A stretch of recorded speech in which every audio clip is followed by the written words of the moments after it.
Hey y'all, Iric Sky here, back again with another Timepieces for Tomorrow video and a quick wristwatch check. I've got the Tudor Black Bay Chrono, the Tudor Black Bay Chrono Reverse Panda or Inverted Panda on the wrist today. And that's appropriate because I'm going to talk about my predictions for the Tudor watch brand. So Tudor in 2026, and comment below and tell me what you think, subscribe, ring that bell. But Tudor in 2026, there's an inevitable shift occurring. So for starters, Tudor is no longer the poor man's Rolex. Tudor now has entered a territory, and they have for several months actually, if not a year or so. But Tudor has positioned themselves price-wise now to where they're no longer the poor man's Rolex.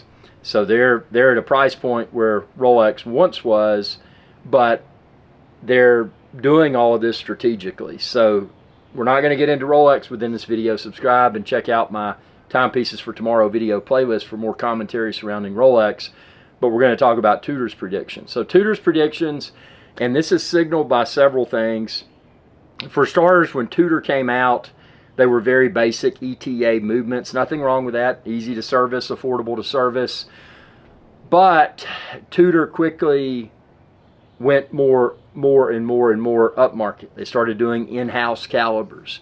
Now they're doing METAS certified. METAS, M-E-T-A-S certified. So I mean, we're getting higher end movements across most of the Tudor range. We're getting better options. I mean, I don't have it. I've got the Oyster style, but now they've got the Jubilee style. They call it the Tudor 5-link bracelet. And now we're even seeing not only better bracelet options for Tudor, but we're seeing things like, it's not called glide lock, Tudor calls it T-fit, but micro adjustments in the clasp. So we're starting to see throughout the Tudor range all of the niceties that historically were reserved for Rolex. So we're starting to see Tudor have these niceties that are that's making Tudor a more upscale tool watch brand. Because when Tudor emerged, and the founder himself, Hans Wilsdorf, and I don't want to misquote Mr. Wilsdorf, but the gist of his comment was he wanted to create a poor man's Rolex. He wanted to create a more affordable Rolex. Well, now that's not the case, because now Tudor is not it's not a compromise. Well, I should have bought the Rolex, but I bought the Tudor instead. Tudor now is completely different. You've got color options for Tudor wristwatches that are completely different from anything that Rolex would produce. I don't think Rolex is going to deviate from their strategy. But you're getting, and then if you like titanium, which I don't, but if you like titanium, you've got the Pelagos, which has really evolved, and especially the Pelagos 39 is a very good-looking wristwatch if you like titanium. I don't like titanium. But where Tudor has really shined in the sizing department. So beyond having nice movements now, Tudor, in-house movements of course, Tudor now has better sizing, better case size. They're not too case thick. Now some of the references are, but you look at Tudor Black Bay 58, and what's the other one? Is it 54, the one that's 37 millimeter? You're getting very slim profile cases. So that was a point of controversy in the past when Tudor really reinvigorated its brand and launched the Black Bay line. When they launched that, the consensus opinion was, well, these are too case thick, these are too case tall. Good example, the Black Bay Pro, the one that kind of looks like a Rolex Explorer. That would be an amazing wristwatch if it wasn't so case thick, if it wasn't so case tall. So Tudor is, again, predictions for Tudor, they're stepping into more a size that's more pleasing for the masses. You know, it's not too case tall. Now this one's an exception, this being the Tudor Chrono, the Tudor Black Bay Chrono. I can accept the fact that it's a little bit thicker on the wrist. But if this did not have the chronograph complication, this would be too case thick as well. Now with that being said, would I like to see a Black Bay 58 sized version of the Tudor Chrono? Without a doubt, I would love to see that. But this one is wearable. If it wasn't wearable, I never would have purchased it. But in the 58, Black Bay 58, you've already got the GMT, several references of that. You can get the Oyster style bracelet or Jubilee style bracelet, 5-link or whatever they call the oyster. I don't know. It's, call it what you want to call it. But Black Bay 58 line is really going up, up, up. And what I'm waiting for, and they haven't done it yet, they've done it in some references, but if Tudor ever enters the ceramic bezel category, so if they get to where they're using ceramic bezels in a lot of the references, a lot of people prefer aluminum or aluminium if you're from across the pond, because it develops a patina over time. Ceramic doesn't.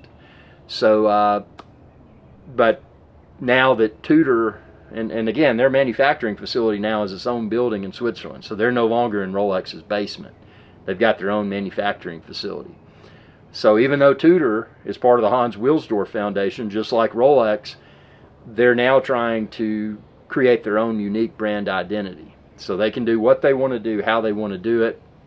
And again, we're seeing, these are just my predictions for the future of Tudor.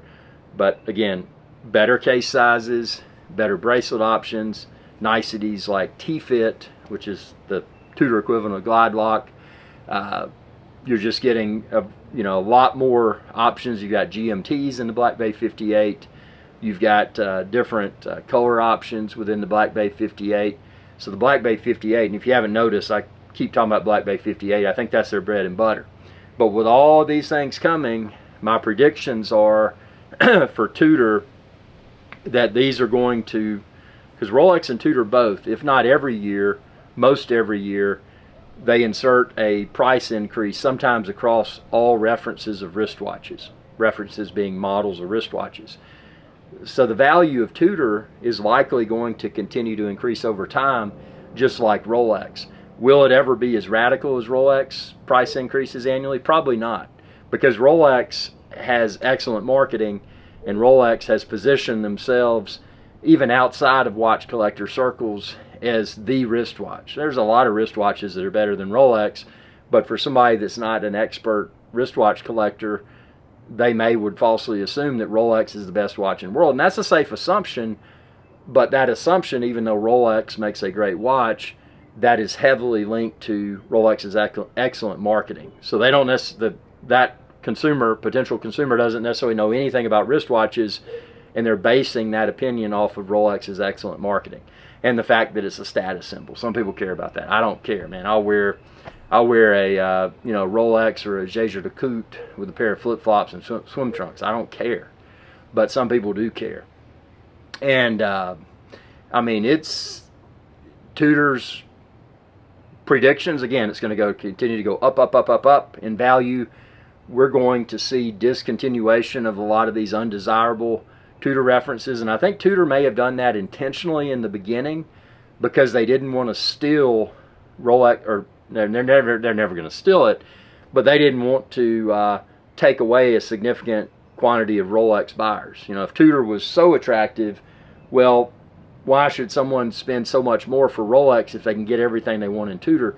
So for that reason, at least initially, Tudor was disallowing themselves from adding a lot of niceties. But fast forward again, these are my Tudor predictions, fast forward a few months, maybe a few years, we're going to start to see ceramic bezel options. And my assumption is, even with Tudor, whereas now they've got some two-tone options with the bracelet, but those are gold cap, they're not solid gold.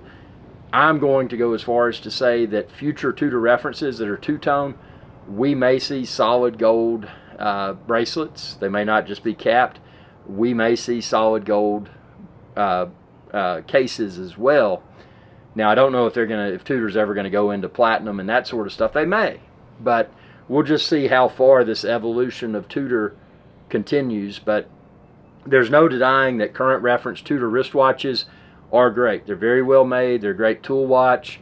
I would stay away from the older Tudor references and the ones there are some exceptions. North Flag was really cool, the discontinued reference, but there's a lot of junk, especially some of the older Tudor references. There's a lot of undesirable junk. But what Tudor's pushing out now, especially with the Tudor Black Bay 58, and some people like the 54, the 37 millimeter sized references, they're really doing some solid stuff. And I look forward to seeing the ceramic and ceramic bezel, that is, and just, you know, continued future enhancements. Will Tudor ever reintroduce the Tudor Submariner? I doubt it, but I could be wrong. Tell me what you think within the comments section below. But these are my predictions for Tudor's future. Tell me what you think. Subscribe, ring that bell, and check out all of my Timepieces for Tomorrow videos. Y'all have a good day. Hey y'all, Irix Guy here. I hope you enjoyed this video, and please be sure to subscribe to my channel, and when you do, ring that bell icon to be notified whenever I post another video. Thanks for your viewership, and y'all have a good day.